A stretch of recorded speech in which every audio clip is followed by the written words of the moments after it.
En el transcurso de 2 años, a finales de 2010, Spotify ya había acumulado 7 millones de usuarios en Europa. Sin embargo, el lanzamiento decisivo de la compañía en Estados Unidos enfrentó enormes retrasos. El fundador y CEO, Daniel Ek, tenía problemas para entender la razón. Llamó y solo se escuchaba su respiración en la línea telefónica, le dijo a uno de los miembros de su personal, quien después recordaría esa conversación. ¿Quién?, preguntó su colega.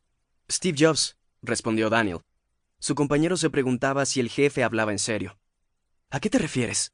¿No dijo nada? ¿Cómo sabes que es él? Sé que fue él, dijo Daniel. Después de años de negociaciones frustrantes con los principales sellos discográficos, el fundador de Spotify estaba comenzando a comprender quién era el que realmente tomaba las decisiones en la industria de la música. La resistencia de Apple a la transmisión de música gratuita, como lo proponía Daniel, se estaba volviendo evidente y comenzaba a agobiarlo. La dinámica de poder de la industria lo abrumaba mientras caminaba hacia la sede de Spotify en Estocolmo y en sus numerosos vuelos a Nueva York, Londres y Los Ángeles. La sombra de Steve Jobs acechaba a Spotify desde que la startup fue fundada en 2006. En ese momento, Apple ya era la plataforma más grande del mundo para la distribución de música digital, con iTunes y el reproductor de música iPod trabajando de la mano. 7 años después del lanzamiento de la tienda iTunes, el control de Apple era aún más sólido. Mientras Daniel Ek se preocupaba en Estocolmo por iTunes, Steve Jobs estaba en Cupertino, California, obsesionado con su propio archirrival.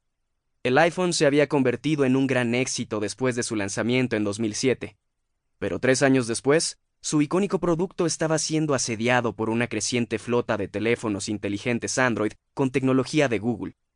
Para Steve Jobs, la música era un arma crucial en una guerra santa contra el gigante de las búsquedas y su sistema operativo.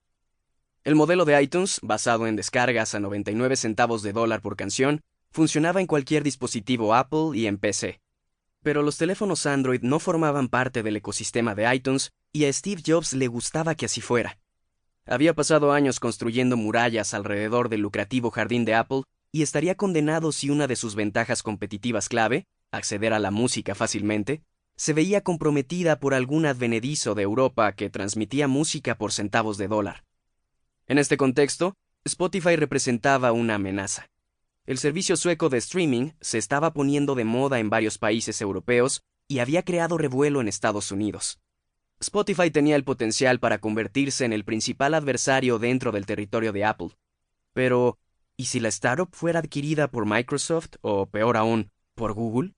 Para Daniel, la entrada a Estados Unidos era una cuestión de supervivencia.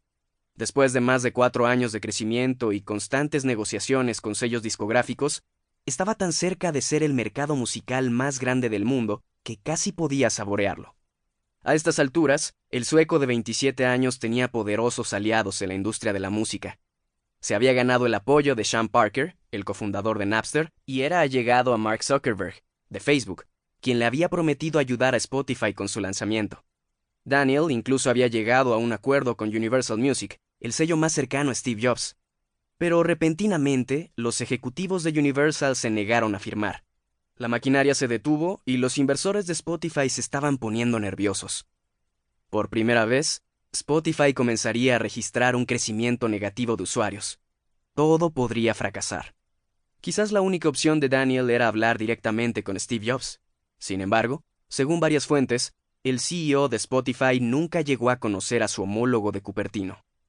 A pesar de su deteriorada salud, Steve Jobs seguía luchando por su visión.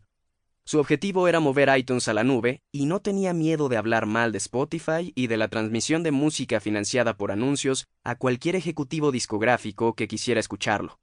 Como se escuchará en este audiolibro, muchos de ellos lo hicieron.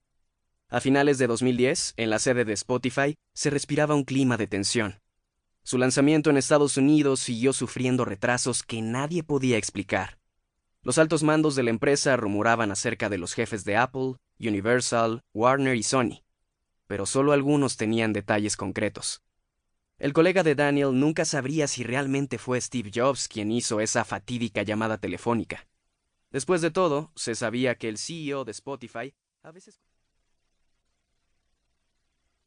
Para seguir escuchando este audiolibro gratuitamente, haz clic en el enlace de la descripción y podrás escucharlo completo sin coste gracias a la prueba de 30 días de Audible.